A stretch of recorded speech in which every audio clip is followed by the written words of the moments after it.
You are going to fail. You are going to fail a whole lot in your entire life. At least if you're trying to do anything that's worthwhile, you're gonna fail so many different times. It's insane. I mean, even speaking from experience. And I want to tell you why. Because anything that's actually worth doing is difficult. And anything that is difficult, you don't get it done right on the first try. So it's very intuitive, right? Things that are worthwhile doing are challenging, and on your way to do something that's challenging, you're gonna fail a few times. So why do so many people shy away from that second part onto getting to the third part, which is success and, glory, honor, I know, bitches. What stops people from going to do that failure part of the equation? And the answer is simple. It's other assholes. Yes, let's be honest. Let's actually be honest with ourselves right now. Let's have a little bit of a thought experiment. Let's try this, right? Imagine if there was nobody around you right now. It was just you. There's so many things that you would do if it was just you and nobody was around to judge you mess it up. Be it shooting basketball to practice for the game, or playing baseball to practice to join a team, or if it is learning how to sing, for example, or learning how to play a particular instrument so you can be a musician, or you can go and build a business, so on and so forth. All these things, you would very, very happily do oh shit, my light just went out. But hey yo, one take. You would very, very happily go and do all these things without fear of anyone judging you. If nobody existed around to watch you fail, there are so many things that you will go and attempt to do. That kind of gives you the indication that, hey, maybe it isn't because of the task itself, but it's because of people. We all somehow implicitly know that failure is part of the process to achieving anything. It's not that we generally are afraid to fail. We know we have to fail on the way to getting something done, but we're afraid to let others see us fail. And guys, I just want to bring forward a bit of wisdom in my years living on this earth. Nobody gives a shit. Or at least anybody who matters doesn't give a shit. I get it, Every time you want to challenge yourself and do something, you always fear about that person who comes and says, how are you gonna achieve this particular thing? You suck, and so on and so forth. And yes, people like that do come, don't get me wrong. It's not like you don't ever run into these kind of situations. Believe me, I know. If you know me personally, you know I'm someone who's always trying different things. I try this idea, I try this business idea, I try this particular thing here and there. I try to be very, very innovative and solving problems. And most of the things I try fail. And every single time I've run into that situation, I've always had, looking back in my entire life, I always had three kinds of people. The first is the one that we all know and love, or really hate. It's the kind of person who goes like, whenever you try something and you fail and you're like, ha, I told you, man, that sucks. You're gonna try this again. You get that kind of person. The second type of person is the person who quietly cheers you on. They tell you, they acknowledge that, hey, wow, I don't have the confidence or the ambition to go and push myself in this manner, but seeing you do it, I really admire it. Keep it up. This person generally admires you in private, but they don't voice it in public because, hey, there's that first guy who's loud as fuck and usually very, very mediocre and never achieving anything. And, you have to deal with that. But as the third person, and this is the person that you never see this third person until after you've consistently worked towards your goal. And this is the third person who is just like you. This person who is hungry just like you, who is trying to achieve something just like you. And is, they're constantly putting themselves out there and they're dealing with their multiple challenges and so on and so forth.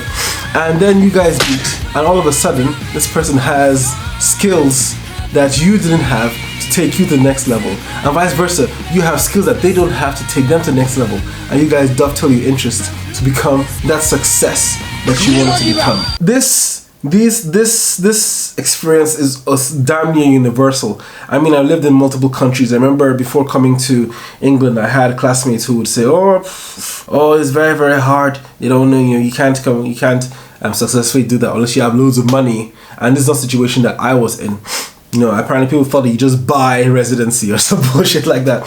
And I got a lot of the naysayers, and I took these risks anyway, and today, here I am. having pushed myself through that. Same thing with my business. I remember when I started Sense City, there were people who were like, are you, it's something I got a lot. Are you famous yet? Are you famous yet? As if that was like the aim. And I remember that proper sucked, because whenever you're doing something like that, there was this very long period of just zero success, loads of fears, zero feedback. And I kept on going because I had this vision for something that I wanted to do. And after some time, it started to pick up. People started adopting it, and it started becoming the success, the vision that I started seeing it to be at the start. And I'll never forget when I quit my job, because it got to the point where I could just quit my job. I didn't have to work at my job anymore. And the colleagues I was working with at the time, especially a particular one, he was more senior than myself, so more of a manager, but he was a cool guy, he was a friendly guy, but I also meant I used to roast me a lot. Holy shit, I got got roasted all the time by him. And you just take it. But on my leaving dinner, he calls me to the side and he asks me about how it came about and so on and so forth. And I tell him, and he just goes, wow, I wish I had the courage to do what you just did. And I never forget that. I never forget that moment, because I realized that a lot of the reason why the roasting even happened in the first place wasn't because the person didn't admire what was trying to be done, but rather because of the fear the individual had, the lack of courage, and the fact that should someone achieve it, it actually breaks that worldview. I never forget, how he changed from being the type 1 person, making fun of you, to the type 2 person quietly supporting you. So keep that in mind. And the thing is, in life, you don't have to worry about the type 2 person and the type 3. You only gotta worry about type 1. I'm gonna give you a foolproof way of having to deal with the type 1 people. To do so, you have to understand the mindset. These people are fucking pussies. Yes. I mean, think about it. If anyone is actually striving for something, have you ever seen a child struggling to walk?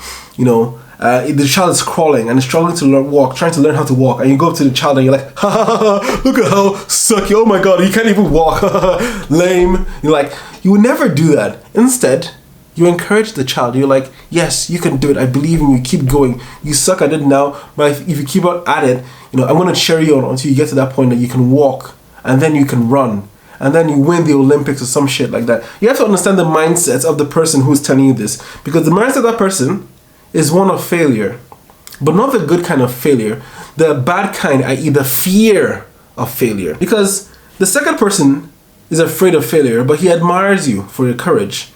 The first person, that person's afraid of failure so much that the thought of anyone actually striving for more messes with their worldview. In their head, what you're trying to achieve is so impossible, and if you achieve it, it actually, in a sense, shatters their worldview. All of a sudden, the fact that they haven't been able to achieve the same thing stops being because of their inaction, and more because, oh yes, of course it's impossible to do this particular thing. And this is why they want you as well to fail. This is why they discourage you, so that you never reach that point and make them feel uncomfortable with their inaction. When you run this kind of person, don't take heed of it. Don't.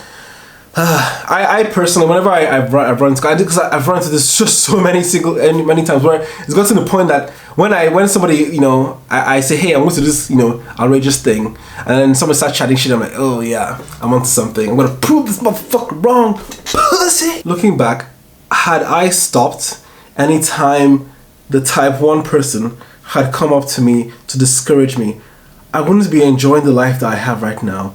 I wouldn't be achieving the stuff that I want to have right now. I wouldn't even have the friends that I have right now. And largely, I owe it up to simply to being able to work towards these goals without holding the opinions of these kind of people so strongly. I'm going to tell you some difficulties around this. The problem with the type 1 person is that they're not always some stranger. It's not always some dude. Usually strangers don't give a shit. It's usually someone close to you, like a friend, sometimes family. The difficulty about it is that you can feel quite lonely.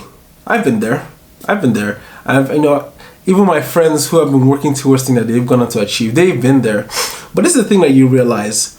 on your journey, working towards this thing that you're trying to achieve, on your journey, you run into other people who are on their own journeys, and you make such, I mean, I can't even describe the kind of closeness, the bonds that you end up making. And you look back at your previous bonds and you realize, oh shit, yo, this nigga ain't shit. You know, you realize just how much of the difficult and negative energy that you had to deal with on that. And you realize actually that it's okay, that you didn't need to be so concerned about the opinions of this person or opinions of this group of people and so on, because you actually go on and make a new group. It is difficult. It is a transition that, you know, I think anyone who's strived to do something worthwhile, unless the group that they were initially with who were striving with them, or at least supporting them in some ways, is something you're going to have to run into. And it's not easy. I'll be straight up with you. I've been there. I've been with groups of friends where I'm just like, yo, this ain't me. This isn't for me. This is not my vibe. In summary, don't take too much heed of the people that are telling you, oh, that naysayers whenever you're trying to do something. I know it's challenging to strive for something when you might fail, especially publicly. You know, there are things that you can fail in private, like practicing music, but there's some things that you have to go public and fail publicly if you're ever going to have a shot at achieving it. God, oh boy, do I know it? Do I know what that kind of failure like feels like? But you have to keep, that's part of the process. And if you're afraid of taking that step, understand that your fear doesn't come from actually failing. It's from the fear of having people see you fail. And I just want to be here to tell you that those people ain't shit. Try for these particular things, and you'll find out that actually, as you keep on going and ignore those naysayers, you run into the people who do admire what you're doing, people who are also striving to achieve the same thing you are, and you guys just dovetail interests and become this lovely, sexy soup. That's the best description I could come up with. Right, so I want to ask you guys, what have you guys tried to do that maybe you failed at? And how did you handle it? That's the key thing I really want to learn about. You know, how do different people handle their own failures? You know, I just say, fuck these niggas. If you like this video, share with your friends. Thanks for watching. I'm Zeeno the Inventor, remember the name, and I shall see you in the next video. Bye-bye.